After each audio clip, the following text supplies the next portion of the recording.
8:38 this morning. Off the Couch is our new fitness series to help us all stay fit, or in some of our cases to get fit during this period of social isolation.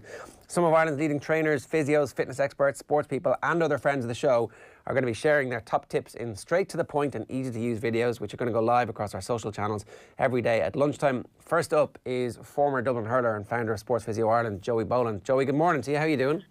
Good morning, Ger. How are you? Yeah, what's this actually like for you? I mean, obviously it's a business challenge, as well as it being like a giant mental and social challenge. But from actually just getting information to people who are clients and customers and potentially new people who want to get some help in this hour of need. What's it like for you so far? Yeah, it was very difficult. We decided last Sunday, so Sunday week ago, to close the doors. We just didn't think that it was we weren't told to close. What probably wasn't the right thing to do to be bringing clients in for physiotherapy or for personal training.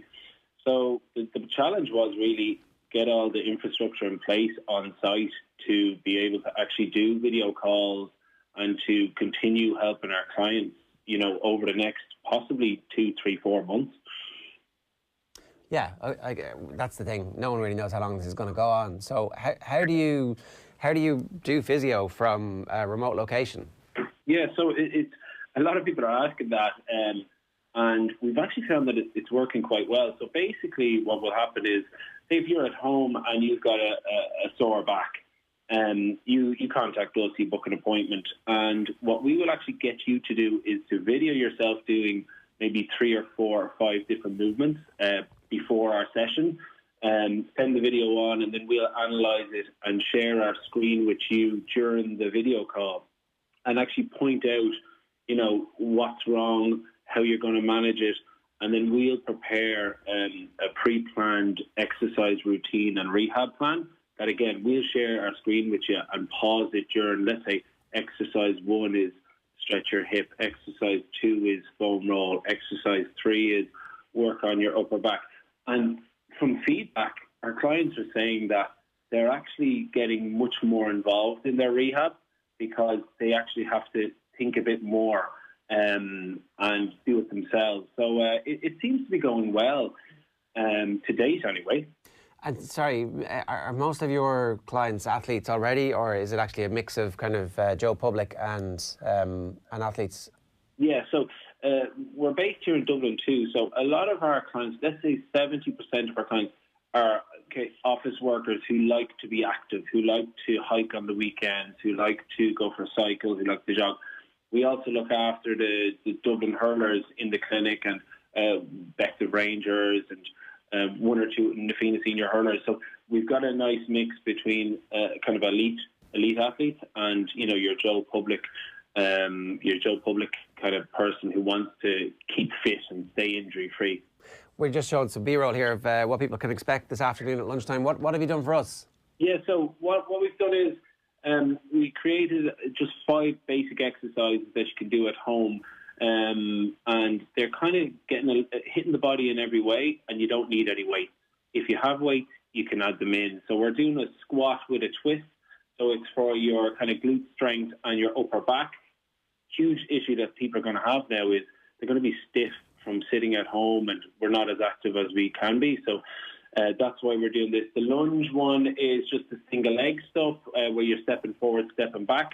We're doing a hip mobility one with a push-up. That's the 3rd exercise.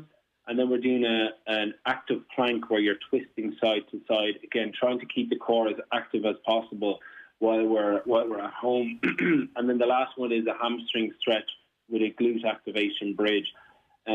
Basically, I broke it into 5 exercises. If you're using this as a warm-up before you go for your run, it's actually perfect. You only do 2 rounds. But if you want to use it as actually an exercise circuit in itself at home, you just do 5 rounds. It's very simple and straightforward, and it's online there, and there's an explanation behind every video. You're in decent shape. Are you, like, can you compare and contrast how fit you are now versus how fit you were when you were a senior inter-county hurler? I'm probably 40% fit to what I used to be. Right.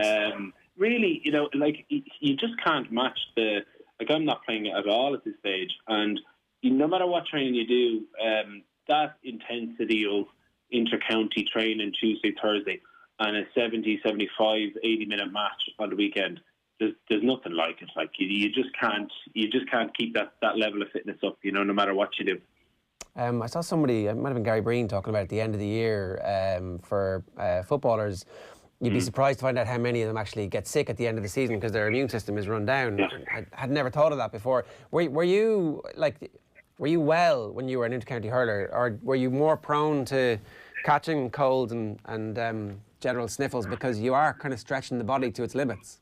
And I was looking back over my career, and I think I got a bad dose of the flu around March, between March and April every year, without a doubt, because you would have gone from the Christmas period and your body fat would shoot down by 10% through January, February, and the intensity of the training is so high and you're so on the ball with everything, your nutrition.